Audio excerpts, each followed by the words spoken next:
Hello friends, welcome back once again. Friends, हम लोग आज एक नया चैप्टर का आगाज करेंगे और ये चैप्टर बिल्कुल छोटा है आपके लिए। और छोटा इसलिए है क्योंकि इस चैप्टर में हम लोग उन बातों को समझेंगे कि हमने जितने अभी तक जगत पढ़े हैं या जितना हमने वर्गीकरण का हिस्सा पढ़ा है, इन वर्गीकरण को सुरक्षित रखने के साधनों के बारे में जानना कि जितने हमने पढ़े हैं वर्गीकरण, इनको सुरक्षित कैसे रख सकते हैं।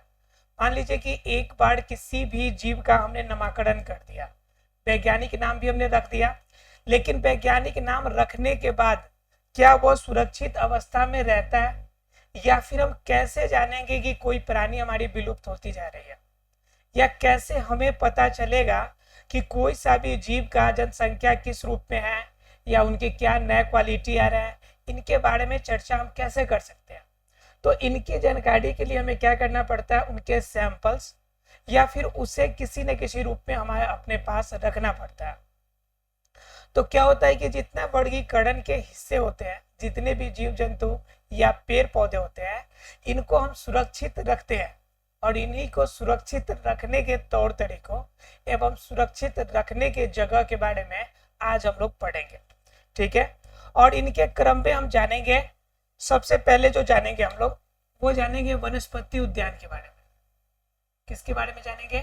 वनस्पति उद्यान के बारे में। वनस्पति उद्यान को इंग्लिश में कहते हैं हम लोग botanical garden. Botanical garden, right. Botanical garden का मतलब क्या हो गया कि वैसा जगह जहां पे वनस्पति अर्थात कि बोटेनिकल से रिलेटेड चीजों को रखा जाता हो। जैसे पेड़ पौधों को जहां रखा जाता हो, पेड़ पौधों को जहां पे सुरक्षित रखा जाता हो, पेड़ पौधा सुरक्षित रहे, उस जगह को हम क्या कहते हैं? बोटेनिकल गार्डन कहते हैं। तो वास्तव में बोटेनिकल गार्डन क्या है? बोटेनिकल गार्डन प्रकृति का वैसा जगह है जिस जगह पर हम क्या करते हैं? पेड़ पौधों को जीवित रखते हैं। अब पेड़ पौधों को जीवित रखने का मतलब क्या है? वहां पे अनेक प्रकार के, अनेक प्रजाति के पेड़ पौधे में प्राप्त हो जाएंगे। अब उन पेड़ पौधों को हम क्या करते हैं कि सजे के, मतलब कि सहेज के रखना चाहते हैं। तो सहेज के कैसे रखेंगे? तो हम क्या करते हैं? उन पे लेबलिंग करते हैं। जितने आपके अलग अलग किस्म के या ज्यादा मतलब किस्म के पौधे होते हैं, अब ऐसा नहीं है कि आपका सिर्फ मतलब कि और चार्ट्स है, सिर्फ एक ही तरह के बगाने लगे हुए हैं सिर्फ, है ना, या फिर क्या कहते हैं बड़े पौधे, ये सिर्फ छोटे पौधे हैं। तो इस तरह का नहीं है, इसमें सारे पौधे शामिल होते हैं। अलग अलग जाति, अलग अलग प्रजाति, अलग अलग तरीके के पौधे इसमें शामिल होते हैं। तो पेड़ पौधों को सुरक्षित रख कर जो व्यवस्था हम करते रखने के लिए, वो हिस्सा हमारा कहलाता क्या है? Botanical garden. अब बोटेनिकल गार्डन में हमें रखने के तौर तरीके क्या होते हैं? ठीक है, तो इसमें क्या होता है कि पहले बोटेनिकल गार्डन में पेड़ पौधे को क्या करते हैं? एक व्यवस्थित तरीके से रखते हैं। किस तरीके से रखते हैं जी? व्यवस्थित तरीके से रखते हैं। पहला काम। दूसरा काम क्या है? इस पे हम लेबलिंग करते हैं। माफ कीजिएगा, लेबलिंग। इस पे करते हैं लेबलिंग। ठीक है, लेबलिंग का मतलब होता है कि इस पे लेबल लगाते हैं। लेबल में किस चीज का होता है? लेबल में ये रहेगा कि इसके वैज्ञानिक नाम,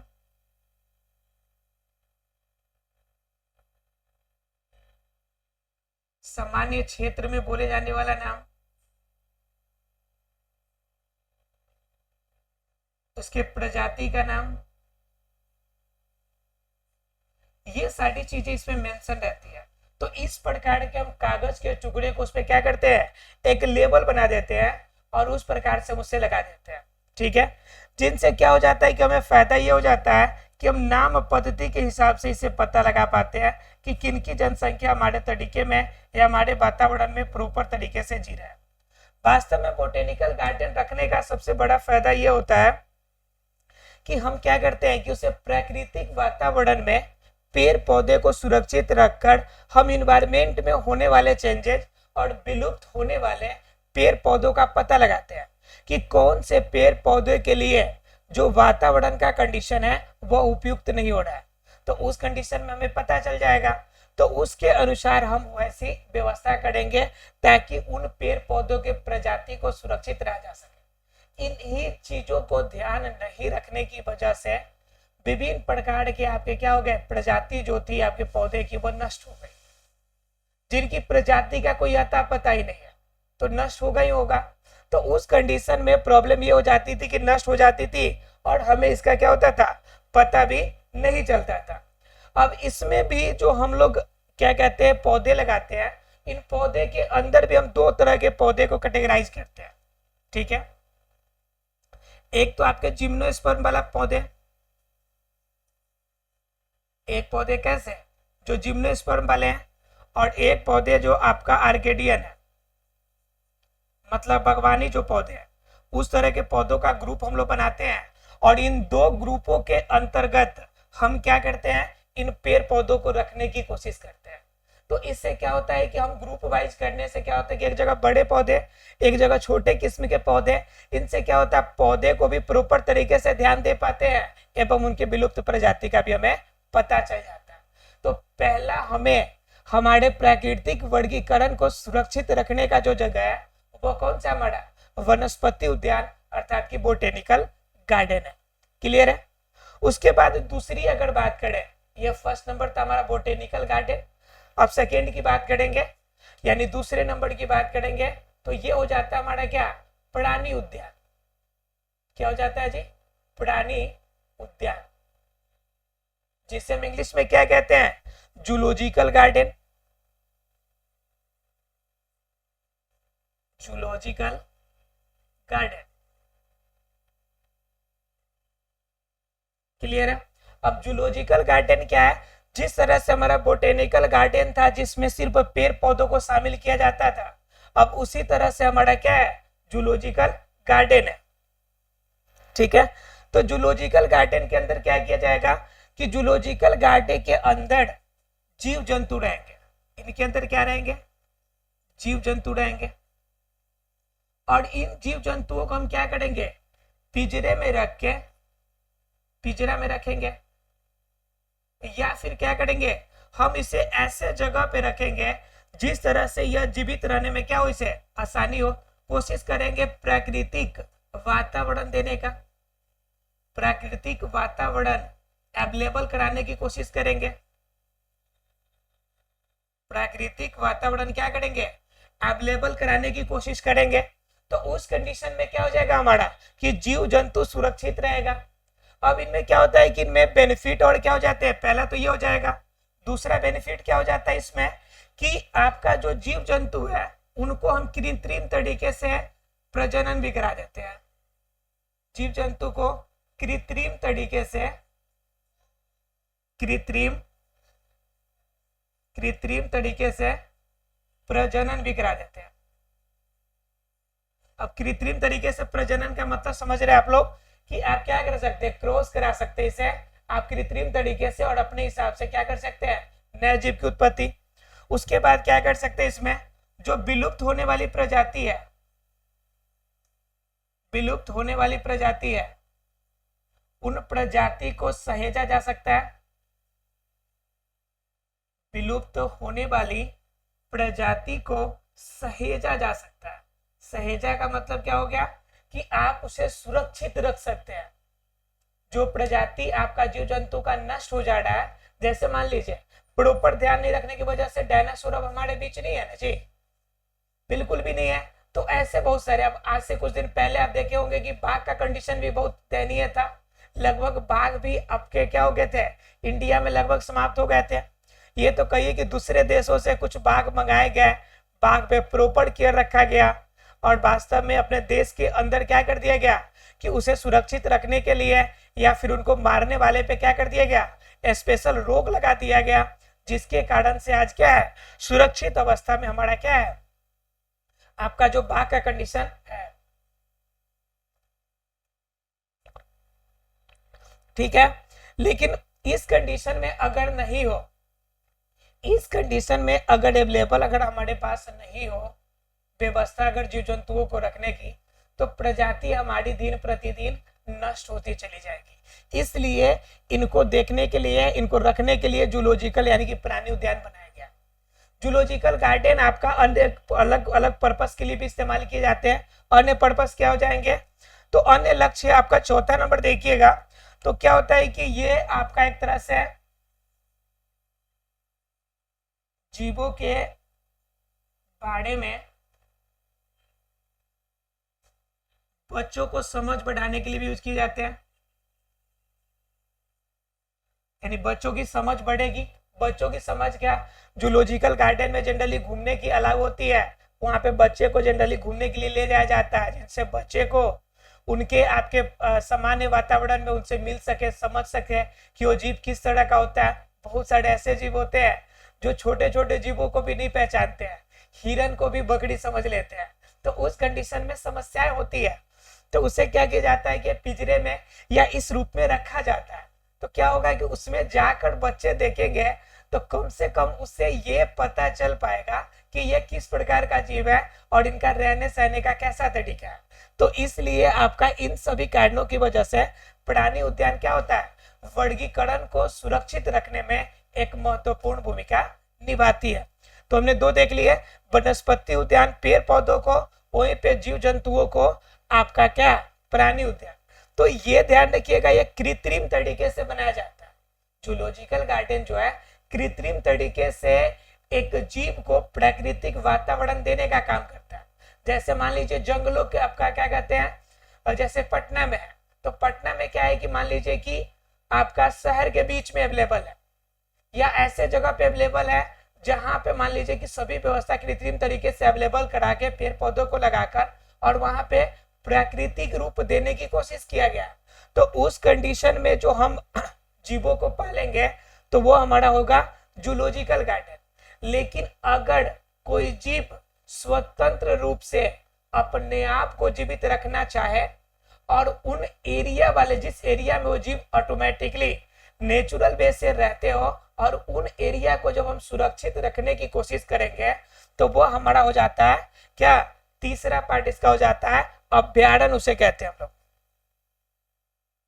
उसे क्या कहते हैं, अभ्यारण्य। एक मिनट,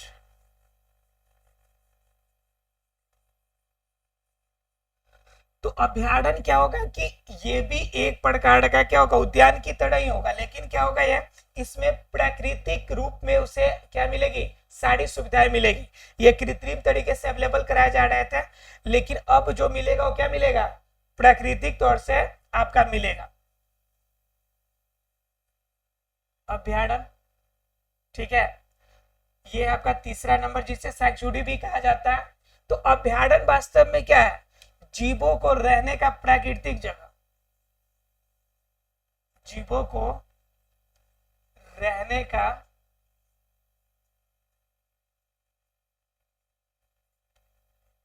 प्राकृतिक स्थान। जीवों का रहने का क्या हो गया, प्राकृतिक जो स्थान है वो हमारा क्या है, अभ्यारण्य है। अब जीवों के प्राकृतिक स्थान का मतलब क्या समझते हैं कि जीव जिस वातावरण में आपका प्राकृतिक नेचुरल तरीके से रहेगा तो वो क्या होगा, हमारा अभ्यारण्य होगा। अब अभ्यारण्य की बात करें तो पूरी इंडिया के अंदर अगर देखा जाए अभी तत्काल में, तो अभी के कंडीशन में लगभग 448 अभ्यारण्य अवेलेबल है। कितने अभ्यारण्य अवेलेबल है, 448 अभ्यारण्य अवेलेबल है, जिन्हें क्या हो गया है, जिन्हें सरकार के द्वारा प्रॉपर तरीके से उसे सुरक्षित रखने का ब्यौरा दिया गया। सबसे पहले अभ्यारण्य की बात की जाए तो वो थे जिम कॉर्बेट। ठीक है, वो जिम कॉर्बेट था जो सबसे पहला अभ्यारण्य आपके देश का था। क्लियर है, इसके अंदर क्या है कि अभ्यारण्य के अंदर प्राकृतिक स्थान दिया जाएगा, इसमें किसी भी रूप में कृत्रिम तरीके से किसी भी रूप में छेड़खानी नहीं की जाएगी। कृत्रिम रूप से छेड़खानी नहीं की जा सकती इसमें, यहां तक कि यह जिस जंगल में रहेगा या जिस एरिया में रहेगा ये सभी जीव जिस एरिया में जीव रहेंगे उस एरिया में पेड़ पौधों को भी काटने के लिए परमिशन की जरूरत पड़ेगी। पेड़ पौधे काटने के लिए भी क्या करना पड़ेगा, काटने के लिए भी परमिशन लेना पड़ेगा कि इन काटने की वजह से किसी भी रूप में यहाँ पे रहने वाले जीवों को हानि तो नहीं पहुंच रही है। विदाउट परमिशन वहां पे जाने का भी अलाउ नहीं होगा। वहां पे आप जीवों को, आपको वहां के पेड़ पौधों को काटने का तो छोड़िए, वहां पर जाने के लिए भी अलाउ नहीं होगा। अगर किसी भी रूप में अगर ऐसा लगता है कि आपके जाने की वजह से वहां के जीव को किसी भी रूप में प्रॉब्लम का सामना करना पड़ सकता है, तो उस कंडीशन में आपको अलाउ भी नहीं किया जाएगा, आप जा भी नहीं सकते हैं। ये समस्या है वहां के लिए। और क्या, यहाँ पे एक पॉजिटिव पॉइंट ये होता है कि यहाँ पे प्राकृतिक वातावरण की वजह से जीव अपने आप को सुरक्षित महसूस करते हैं। प्राकृतिक वातावरण के कारण जीव अपने आप को क्या करते हैं जी, जीव सुरक्षित पाते हैं, सुरक्षित महसूस करते हैं और इनकी वृद्धि और विकास प्रॉपर तरीके से होती है। इसमें क्या होता था कि जूलॉजिकल गार्डन में हमने पिंजरा लगा दिया था, तो पिंजरे के ऊपर भी हमने लेबल भी लगा देते थे कि यह कौन से जाति का क्या वैज्ञानिक नाम है, कौन से जीव है, क्या कैसे, इनके बारे में हमने क्या कर दिया, एक लेबल लगा दिया, उस पर एक पोस्टर लगा दिया, पोस्टर चिपका दिया कि उनके बारे में हमें पता चलेगा। लेकिन इस कंडीशन में हमें किसी भी तरह की पोस्टर या फिर इस तरह की सुविधा नहीं होती है। जिस तरह से एक जंगल के अंदर एक जीव स्वतंत्र रूप से जीता है, ठीक उसी प्रकार अभ्यारण्य के अंदर आपका जिंदा रहेगा। लेकिन ये एरिया जो होगी यह आपके वहां के क्या होंगे जी, गवर्नमेंट के कंट्रोल में होगी, गवर्नमेंट के कंट्रोल में होगी, ठीक है, गवर्नमेंट के कंट्रोल में होगी। यानी कि गवर्नमेंट ही उस पर नियम लगाएंगे, ठीक है, और गवर्नमेंट ही उसकी देखभाल करेंगे। तो उस कंडीशन में आपको उन जगह पे किसी भी रूप में छेड़खानी नहीं होगा और वहां पे जीव प्राकृतिक रूप से क्या रहेंगे, विलुप्त होने से बच सकते हैं। अगर उन क्षेत्रों में किसी भी रूप में किसी जीव को किसी भी रूप में किसी चीज की आवश्यकता पड़ती है तो तुरंत उसके लिए डॉक्टर या हर तरह की सुविधा अवेलेबल है, जिनसे क्या होता है कि जीवों की प्रजाति को नष्ट होने से बचाया जा सकता है। अब क्या अभ्यारण्य है, लेकिन अभ्यारण्य में पानी की कमी हो गई तो बीच में नदी या तालाब आपका की व्यवस्था की जाती है, जिनसे प्रॉपर तरीके से नॉर्मल प्राकृतिक वातावरण के अंदर उसे महसूस हो और वो क्या करेंगे और अपने जीवन को गुजर बसर सामान्य तरीके से कर पाएंगे, ठीक है। अब इनके अंदर क्या होते हैं कि आपका बर्ड सेंचुरी भी आते हैं, यानी चिड़ियों को रहने का चिड़ियों का अभ्यारण्य भी आता है। आपका लखनऊ के अंदर भी एक अभ्यारण्य है, ठीक है। तो ये सभी अभ्यारण्य कैसे होते हैं, जहां पे आपका उसके बाद राजस्थान में है आपका, ठीक है, राजस्थान में भी है, उसके बाद सिरका आपने सुना होगा वो है, इसके अलावा जम्मू कश्मीर में है। तो कहने का मतलब ऐसे जगह पे जहां पे आपका अभ्यारण्य सबसे ज्यादा मध्य प्रदेश में है, और मध्य प्रदेश को दूसरे शब्दों में कहा जाए तो बाघ का वास्तविक घर मध्य प्रदेश ही कहा जाता है, क्योंकि सबसे ज्यादा बाघों की संख्या वहीं पर है और होना भी चाहिए। क्योंकि पेड़ों की अगर बात की जाए, अगर जंगलों की बात की जाए तो उसमें सबसे ज्यादा की मात्रा की बात की जाए तो वह कहाँ है, एरिया के हिसाब से सबसे ज्यादा जो है वह मध्य प्रदेश में, ठीक है, क्लियर है। तो उस कंडीशन में वहां पे आपका अभ्यारण्य क्या हो जाएंगे, ज्यादा हो जाएंगे, जहाँ पे पेड़ पौधे ज्यादा हो जाएंगे तो उस कंडीशन में अभ्यारण्य भी आपका वहां पे क्या होगा, ज्यादा होंगे और जीव जंतु वहां पे अपने आप को सुरक्षित महसूस करेंगे। तो ये तीसरा पार्ट था, ठीक है। अब बात कर लेते हैं चौथे पार्ट की, ठीक है। और चौथे पार्ट की अगर बात करेंगे तो चौथा पार्ट आता है आपका संग्रहालय, जिसे हम लोग कहते हैं इंग्लिश में म्यूजियम। क्या कहते हैं, म्यूजियम या संग्रहालय। तो संग्रहालय में क्या होता है कि संग्रहालय सामान्य रूप से कहां बनाए जाते हैं, ये जो होगा म्यूजियम या फिर हम यूं कह ले संग्रहालय, संग्रहालय, ये संग्रहालय जनरली कहां मिलते हैं आपको, जितने भी आपके स्कूल्स, ठीक है, या फिर आपके कॉलेजेज होते हैं, या फिर बड़ी बड़ी यूनिवर्सिटीज होती हैं, ये जीवों को पेड़ पौधों को क्या करते हैं, सुरक्षित रखने की कोशिश करते हैं। अब ये कहने का मतलब, सुरक्षित कहने का मतलब है कि म्यूजियम के अंदर जनरली नहीं रहेगा, लेकिन कुछ जीव जंतुओं को कुछ एसिड की सहारे, कुछ केमिकल्स का यूज करके या किसी पैकेट में पैक करके किसी भी रूप में उसे जीवित अवस्था में रखने की कोशिश की जाती है। मतलब क्या, बहुत छोटे छोटे जीवों को, छोटे छोटे प्रजाति को सुरक्षित रखने का जगह आपका क्या होता है, संग्रहालय। संग्रहालय में बहुत सारे जीवों के फोटोग्राफ देख सकते हैं, उनके अवशेष देख सकते हैं, जो जीव विलुप्त हो चुके हैं उनके अवशेष देख सकते हैं। इसके अलावा क्या देख सकते हैं, आपका जो अभी जीवित भी है लेकिन आपके एनवायरनमेंट में अवेलेबल नहीं है, दूसरे जगह के जीव है, उनको भी आप केमिकल के अंदर उसे जीवित रखकर देख सकते हैं आप। तो इस कंडीशन में संग्रहालय जो होता है जनरली बच्चों को पढ़ने के पर्पज से बताया जाता है, यानी कि इसका प्रयोग अच्छे अच्छे स्कूल्स और कॉलेजेस जो होते हैं वो इनकी व्यवस्था करते हैं। क्यों? क्योंकि इससे क्या होती है कि बच्चों के ज्ञान को प्रॉपर तरीके से बढ़ाया जाता है। बच्चों के ज्ञान को प्रॉपर तरीके से क्या होता है, बढ़ाया जाता है।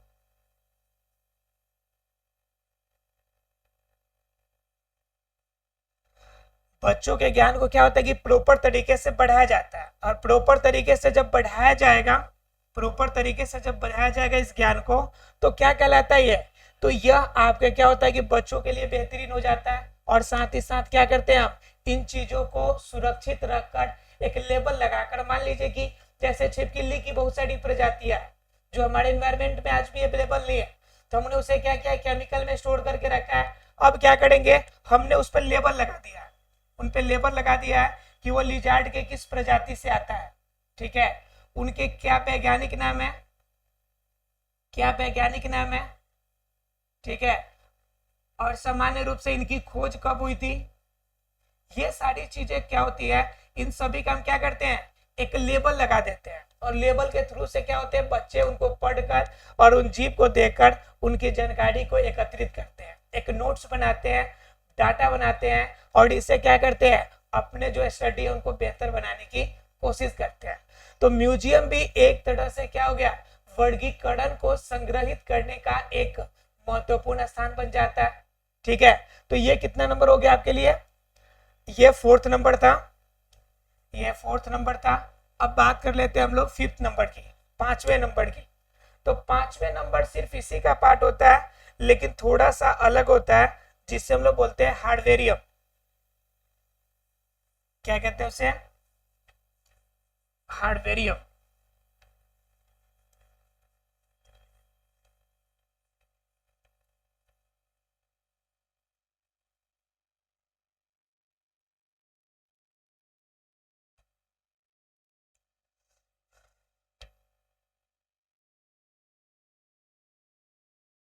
हार्डवेरियम ये कितना नंबर पार्ट हो गया हमारा, ये पांचवा नंबर पार्ट हो गया हार्डवेरियम।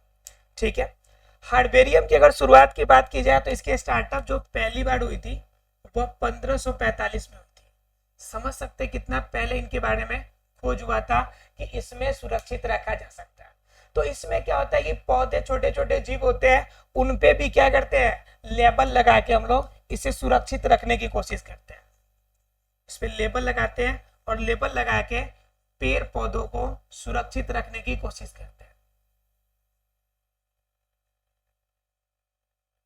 ठीक है, या फिर सीधे शब्दों में क्या है कि इनकी डाटा को स्टोर करके रखते हैं। डाटा स्टोर करने का मतलब क्या होगा कि पेड़ पौधे हमारे पास रहेंगे, उन पे लेबल रहेगा। अब उनके आधार पे हम क्या कर सकते हैं, उनके बारे में जानकारी प्राप्त कर सकते हैं। छोटे छोटे जीव, म्यूजियम संग्रहालय आपका तो स्कूल कॉलेज में है, हार्डवेरियम सेम उसी तरह का काम करेगा, लेकिन यह अलग वातावरण में, अलग रूप में छोटे जीवों को क्या करेंगे, हम इकट्ठा करेंगे। इन पे क्या होता है, जो जीव हमें पता है या जिनके बारे में हमें पता है, जो जीव हमने रखा है उन जीव पे हम कागज का पट्टी चिपका देते हैं, कागज का पट्टी लगा देते हैं।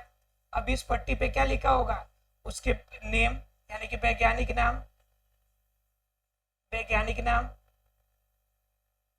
वातावरण में रहने का जगह, ठीक है, इन सभी चीजों के बारे में हमने जानकारी उस पर लगा देते हैं। एक पूरी इंफॉर्मेशन की डाटा हम क्या करते हैं, कलेक्ट करके हार्वेरियम में रखते हैं, ठीक है। इसके अलावा क्या करते हैं कि हम इसे क्या करते हैं कि आपका फाइल्स भी बना लेते हैं, लेबल हो गया। इसके अलावा फाइल्स भी बना लेते हैं, डाटा का फाइल्स बना लेते हैं, यानी कि आपका जो जीव है उनके बारे में इंफॉर्मेशन हमें है तो उनका डाटा बना के आप क्या कर लेते हैं, फाइल बनाते हैं, और फाइल के माध्यम से हम डाटा को क्या कर लेते हैं, स्टोर कर लेते हैं। डाटा को हम क्या कर लेंगे, स्टोर कर लेंगे, ताकि जिन जीवों के बारे में विलुप्त हो गई है लेकिन उनकी भी प्रजाति के बारे में हमारे पास जानकारी अवेलेबल है। तो ये वर्गीकरण के लिए एक बहुत बड़ी आपकी क्या होती है, बेहतरीन आपका सहेजने का एक माध्यम साबित हो जाता है, ठीक है। तो इस रूप में हार्वेरियम यूज होता है आपका डाटा के रूप में, और म्यूजियम आपका स्कूल कॉलेजेस में यूज हो जाता है।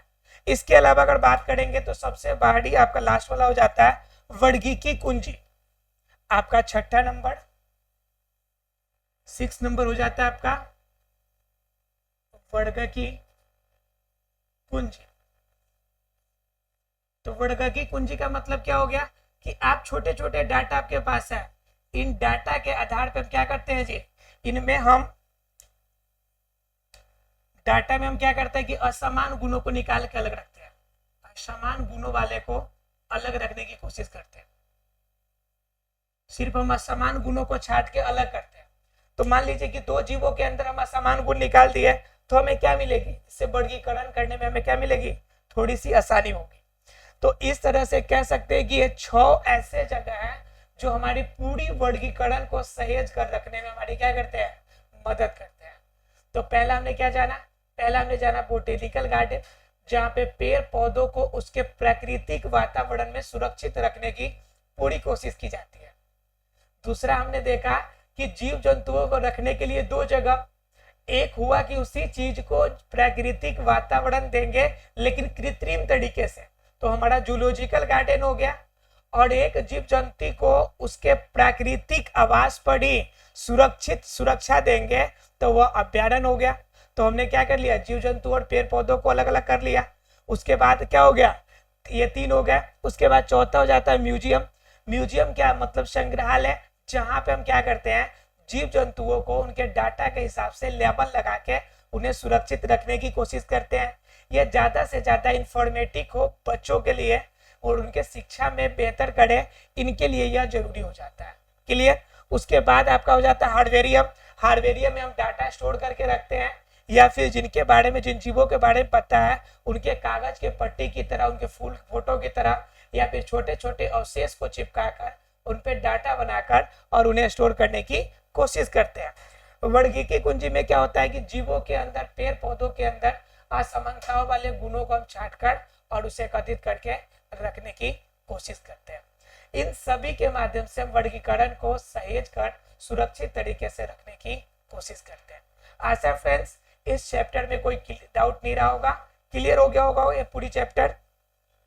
अगर क्लियर हो गया है तो मिलते हैं अगले क्लास में एक नया चैप्टर के साथ, जिसमें हम लोग जानेंगे पुष्पी पौधों के अंदर आकार आकृति कैसे होते हैं, जैसे जड़ें किस प्रकार की होती है, पत्तियां किस प्रकार की होंगी, पौधे के अंदर और कौन से अंग होते हैं, परोह तंत्र क्या होता है, मूल तंत्र क्या होता है, इन सभी के बारे में हम लोग जानेंगे अगले क्लास में। तब तक के लिए thank you very much friends. हंसते रहिए, मुस्कुराते रहिए।